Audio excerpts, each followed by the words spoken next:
అందరికీ నమస్కారం అండి. నేను మాట్లాడుతున్నది Shiva info hub YouTube channel నుంచి.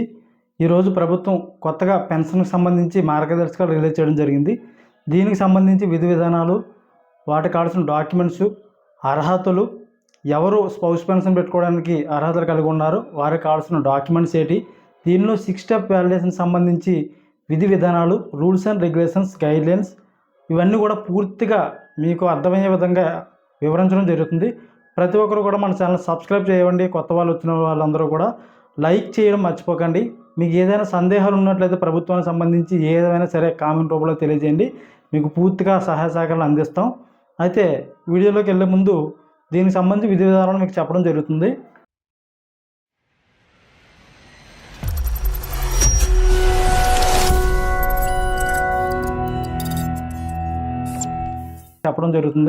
స్పౌస్ పెన్షన్ అనేది కొత్తగా ప్రభుత్వం అనేది మార్గదర్శకాలు రిలీజ్ చేయడం జరిగిందండి. అది ఎప్పటి నుంచి అంటే మనకి 2023 ఎండింగ్ అంటే డిసెంబర్ 1, 2023 నుంచి 31 అక్టోబర్ 2024 వరకు ఈ యొక్క స్పౌస్ పెన్షన్ అనేది అప్లై చేయడానికి ప్రభుత్వం వారు ఆప్షన్ అనేది ఇవ్వడం జరిగింది.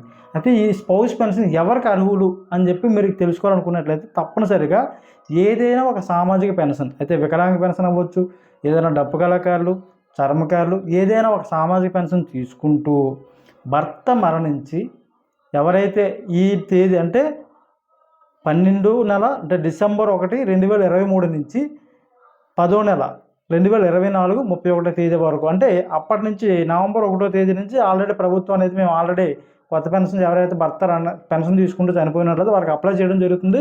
వాళ్ళకి ఒక నెల డెత్ క్యాప్చర్ చేసిన తర్వాత వెల్ఫేర్ అసిస్టెంట్ లాగిన్లో డెత్ క్యాప్చర్ అయిన తర్వాత పంచాయత్ సెక్రటరీ లాగిన్లో అప్రూవల్ ఇచ్చిన తర్వాత మళ్ళీ మా లాగిన్లోనే పెన్షన్ అప్లై చేసుకోవడానికి అవకాశం అనేది ఇవ్వడం జరిగింది. అది ఆల్రెడీ స్టార్ట్ అయింది.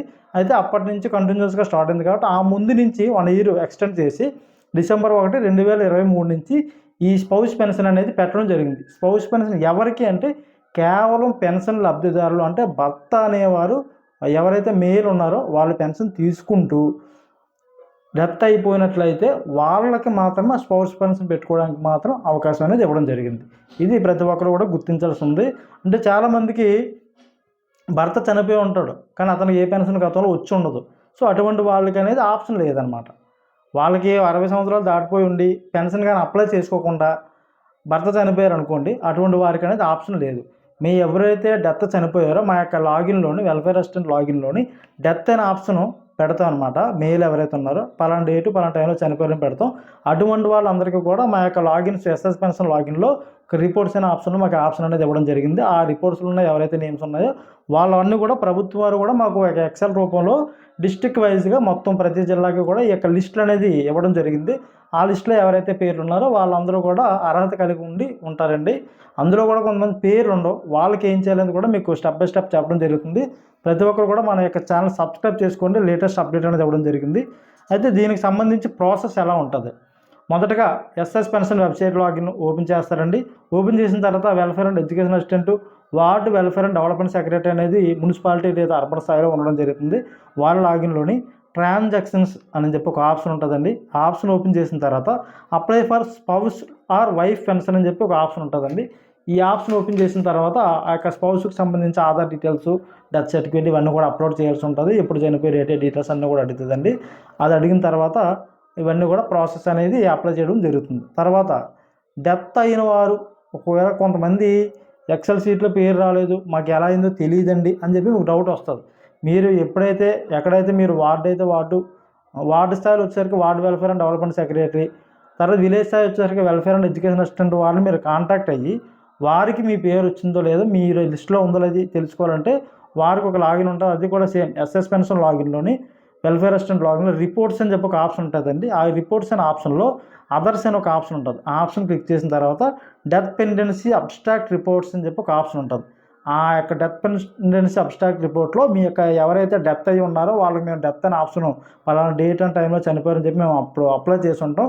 ఆ విధంగా చేసిన వాళ్ళకి ఈ రిపోర్ట్స్ అనే ఆప్షన్లో నేమ్స్ వస్తాయి. ఆ నేమ్స్ వచ్చిన వాళ్ళకి మాత్రమే ఈ పెన్షన్ అనేది పెట్టుకోవడానికి ఆప్షన్ అనేది ఇవ్వడం జరిగింది. దీనికి సంబంధించి ఆల్రెడీ మేము ఎప్పుడైతే పెట్టామో అవన్నీ కూడా ప్రభుత్వం ద్వారా సెర్ప్ డిపార్ట్మెంట్ నుంచి మాకు రావడం జరిగింది. ఆ రిపోర్ట్స్లో కూడా ఈ యొక్క నేమ్స్ అనేది సచివాలయ వైజ్గా ఇవ్వడం జరిగిందండి. దీనికి సంబంధించి మీకు అర్హులై ఉండి కొంతమంది ఏం చేస్తారంటే చనిపోతారు, నిజంగా కూడా అర్హులై ఉంటారు, కానీ వారికి లిస్టులో పేరు ఉండదు, ఇందులో పేరు రాదు. వాళ్ళు ఏం చేయాలి? అటువంటి వాళ్ళకి ఎలాంటి ఆప్షన్, అది ఏమైంది, ఆ పేరు ఏమైందో మీకు డౌట్ వచ్చి ఉంటుంది. ఆ పేరు ఏమైంది, ఎక్కడ ఏ ప్రాబ్లం వల్ల ఏమైనా పెండింగ్లో ఉందని చెప్పి తెలుసుకోవడానికి మనకి ప్రభుత్వం నుంచి 6 స్టెప్ వెరిఫికేషన్ అని చెప్పి ఒక వ్యాలిడేషన్ సంబంధించి ఒక ఆప్షన్ అనేది ఇవ్వడం జరిగింది.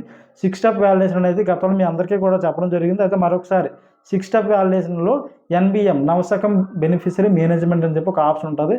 అందులోని బెనిఫిషరీకి సంబంధించి ఆ ఫ్యామిలీ మెంబర్లో హౌస్ హోల్డ్ మ్యాపింగ్లో ఎవరైతే ఉన్నారో ఎవరో ఒకరు లబ్ధిదారి యొక్క ఆధార్ నెంబర్ ఎంటర్ చేసి ఒక స్కీమ్ సెలెక్ట్ చేసుకొని, అది పెన్షన్ స్కీమ్ అయితే పెన్షన్ స్కీమ్ సెలెక్ట్ చేసుకొని గట్ డీటెయిల్స్ కొడితే మీకు 6 స్టెప్ వ్యాలిడేషన్ సంబంధించి కొన్ని క్రైటీరియాలు అనేది ఓపెన్ అవుతుంది.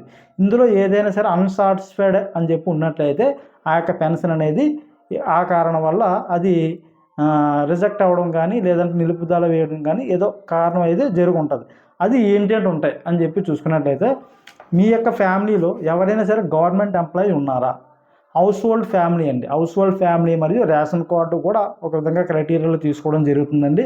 హౌస్ హోల్డ్ మ్యాపింగ్ అనేది ఒకటి ఆల్రెడీ గ్రామ మరియు వార్డు సచివాలయ పరిధిలోని ఎంప్లాయీ మొబైల్ అప్లికేషన్స్లో జరిగే ప్రతి సర్వీసెస్లో కూడా హౌస్ హోల్డ్ ఫ్యామిలీ మ్యాపింగ్ సంబంధించి ఒక మ్యాపింగ్ ఉంటుందండి. ఆ మ్యాపింగ్లో మీ ఫ్యామిలీలో ఎవరైనా సరే గవర్నమెంట్ ఎంప్లాయీ ఉన్నారా? ఉన్నట్లయితే వారికి సంబంధించిన HRMS ID, CFMS ID details అన్నీ కూడా ఆ యొక్క ఫ్యామిలీ డీటెయిల్స్ అక్కడ గవర్నమెంట్ ఎంప్లాయీ అనే ఆప్షన్ అన్సాటిస్ఫైడ్ అని ఉంటుంది. దాని మీద క్లిక్ చేస్తే HRMS ఐడి యొక్క డేటు, ఎవరు, పేరు, వాళ్ళ యొక్క పూర్తి వివరాలు కూడా పూర్తిగా CFMS ఐడితో చూపిస్తుందండి. పలానా వ్యక్తి మీ ఫ్యామిలీలో గవర్నమెంట్ ఎంప్లాయీగా నమోదై ఉన్నారు కాబట్టి ఈ కారణం వల్ల రిజెక్ట్ అయ్యి ఉండొచ్చు. అదొకటి ఉంటుంది. సెకండ్, 4 వీలర్ వచ్చేసరికి వైట్ బోర్డు కలిగినటువంటి కారు ఆ ఫ్యామిలీ మెంబర్స్ ఎవరి పేరు మీదైనా కానీ RTA ద్వారా రిజిస్టర్ అయి ఉంటే అది కూడా 6 స్టెప్ వ్యాలిడేషన్ NBM లాగిన్లోని ఈ యొక్క 4 వీలర్ సంబంధించి క్లిక్ చేస్తే car number, car registration date, ఎవరి పేరు మీద ఉంది, ఎల్లో బోర్డు, వైట్ బోర్డు ఇవన్నీ కూడా ఇందులో చూపిస్తుంది. ఎల్లో బోర్డు ట్యాక్సీ పర్పస్గా వాడింది ఎవరికైనా ఉన్నట్లయితే వాళ్ళకి ఎటువంటి ప్రాబ్లం రాదు. ఆ కారణం వల్ల ఎవరికి కూడా రిజెక్ట్ అయితే అవ్వదు.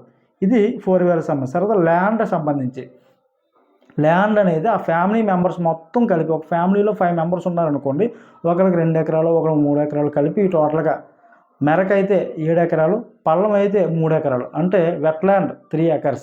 ఫ్యామిలీ మొత్తం మీద ఎంతమంది ఉన్నారో వాళ్ళందరూ హౌస్ హోల్డ్ సంబంధించి డేటా అందరూ కూడా ఒక ఫ్యామిలీలో HS మ్యాపింగ్లో అందరి డేటా ప్రకారం 3 ఎకరాల వెట్టు మరియు 7 ఎకరాలు మెరక దాటి 1 సెంట్ ఎక్స్ట్రా ఉన్నా సరే ఆ యొక్క రీజన్ వల్ల ఈ పెన్షన్ అనేది ఏదైనా కారణం వల్ల ఆగుండొచ్చు. ఒకసారి అది చెక్ చేయాల్సి ఉంటుంది.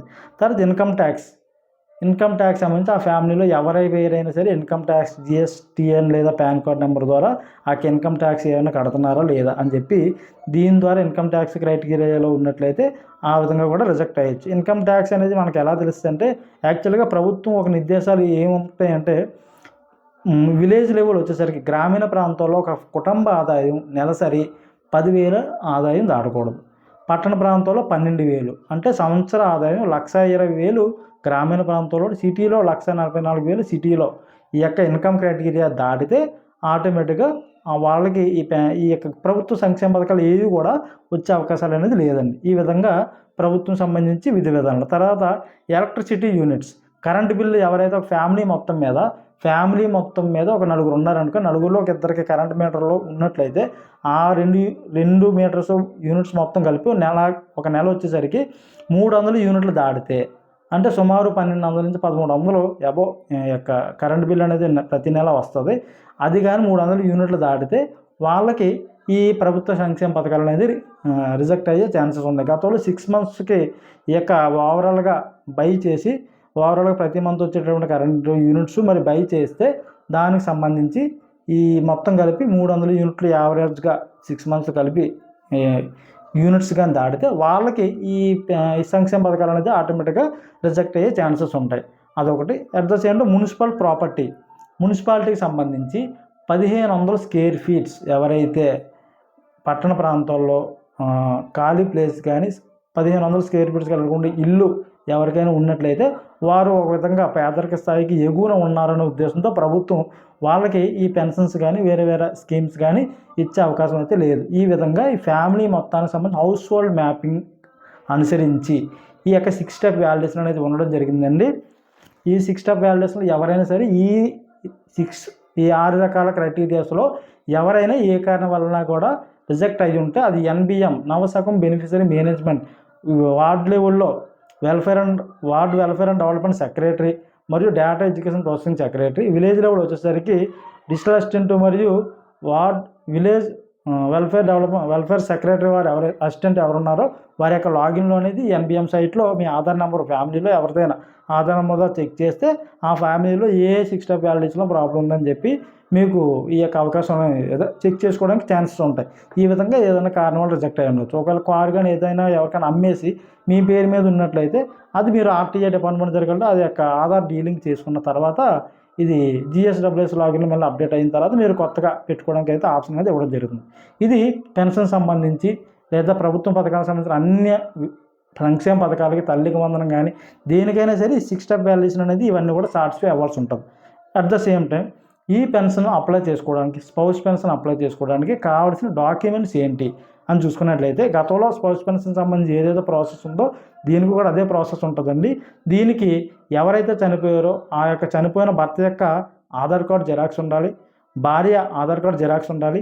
తర్వాత పెన్షన్ బుక్ ఎవరైతే చనిపోయారో ఆ పెన్షన్ బుక్ లేదా పెన్షన్కి ఒక కార్డు ఇచ్చి ఉంటాం, ఆ కార్డు మీద పెన్షన్ ఐడి అని ఉంటుందండి, ఆ యొక్క జెరాక్స్ ఒకటి ఉండాలి. తర్వాత ఆ ఫ్యామిలీ మొత్తాన్ని కలిపి అందరూ కలిసి ఉన్నట్లు రేషన్ కార్డు ఉండాలి. లేదా మరియు భర్త చనిపోయిన వారు ఎవరైతే ఉన్నారో వాళ్ళ యొక్క డెత్ సర్టిఫికేట్ అనేది ఉండాలండి.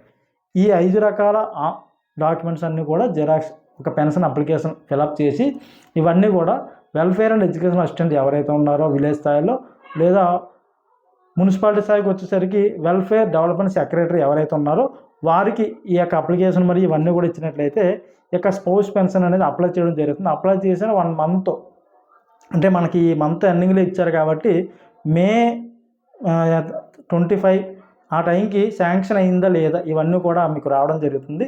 తదుపరి శాంక్షన్ అయిన తర్వాత మీ యొక్క ఆధార్ ఫేస్ అథెంటిఫికేషన్ లేదా బయోమెట్రిక్ అథెంటిఫికేషన్ కానీ తర్వాత అట్ ద సేమ్ టైం మీ యొక్క క్యాస్ట్ డీటెయిల్స్ కూడా అప్డేషన్ ఇవన్నీ కూడా చేసిన తర్వాత ఆ నెక్స్ట్ మంత్కి మీకు జూన్ నెల కల్లా మీకు కొత్త పెన్షన్ అనేది మీకు వచ్చే అవకాశం అయితే ఉందండి. దీనికి సంబంధించి ప్రాసెస్ ఉంది. అయితే నవంబర్ 1, 2024 నుంచి ఎవరైతే చనిపోయారో భర్తలు వారికి పెట్టడానికి ఆటోమేటిక్గా అప్పటి నుంచి కూడా జీవో ఇవ్వడం జరిగింది. వాళ్ళకి ఆల్రెడీ రన్నింగ్లో ఉంది. అట్ ద సేమ్ టైం మనకి ప్రభుత్వం ఏంటంటే డిసెంబర్ 1, 2023 నుంచి ఈ నవంబరు 1 ముందు అంటే అక్టోబర్ 31, 2024 వరకు కూడా ఈ ఆప్షన్ అనేది ఇవ్వడం వల్ల చాలామందికి ఈ యొక్క ఎలక్షన్ కోడ్లో వీటిలో పెండింగ్లో ఉన్న వాళ్ళందరికీ కూడా ఈ రన్నింగ్లో ఉన్న వారికి అంటే కుటుంబం అనేది రోడ్డు మీద పడిపోకుండా వాళ్ళు ఎన్నో ఆర్థికంగా ఇబ్బంది పడుతుండ్రు అని చెప్పి వీరికి మొదటగా ప్రాధాన్యత క్రమంలో ఇవ్వడం జరిగిందండి. దీనికి సంబంధించి పూర్తి వివరాలు అనేది ఈ విధంగా మీకు చెప్పడం జరిగింది. దీనికి సంబంధించి ఇంకేమైనా వివరాలు కావాల్సినట్లయితే మనకి కామెంట్ రూపంలో తెలియజేయండి. మీకు ఎలాంటి సందేహాలు ఉన్నా సరే మేము చెప్పడానికి సిద్ధంగా ఉన్నాం. మరియు ప్రభుత్వం సంబంధించి ఫ్రీ ఎడ్యుకేషన్ సంబంధించి 1వ తరగతి స్టూడెంట్స్కి ఫ్రీగా ప్రైవేట్ స్కూల్లో యాజమాన్యాలు ఫ్రీ ఎడ్యుకేషన్ సంబంధించి మరియు వీడియో అనేది కూడా విధి విధానంలో కూడా నెక్స్ట్ వీడియోలో పెట్టడం జరుగుతుంది. ప్రతి ఒక్కరు కూడా మన ఛానల్ సబ్స్క్రైబ్ చేయండి. ఇన్ఫర్మేషన్ వచ్చిన తర్వాత కంపల్సరీగా లైక్ చేయండి, లైక్ సింబల్ ద్వారా. తర్వాత మీకు ఏమైనా సందేహం ఉంటే కామెంట్ తెలియజేయండి. మీ మిత్రులకి మీ మిగతా ఫ్యామిలీ మెంబర్స్కి ఎవరికైనా ఉపయోగకరంగా ఉంది అంటే అందరికీ కూడా వాట్సాప్ గ్రూపుల్లో టెలిగ్రామ్ గ్రూపుల్లో మీ యొక్క స్టేటస్ ద్వారా ఈ యొక్క సమాచారాన్ని షేర్ చేస్తారని చెప్పి తెలియజేసుకుంటూ మరిన్ని వివరాలకు మా యొక్క శివ ఇన్ఫో ఛానల్తో ఎప్పుడు కూడా మీరు సబ్స్క్రైబ్ చేస్తూ మమ్మల్ని ఆదరిస్తారని తెలియజేసుకుంటూ అందరికీ నమస్కారం. అందరూ బాగుండాలి, అందులో నేను ఉండాలి.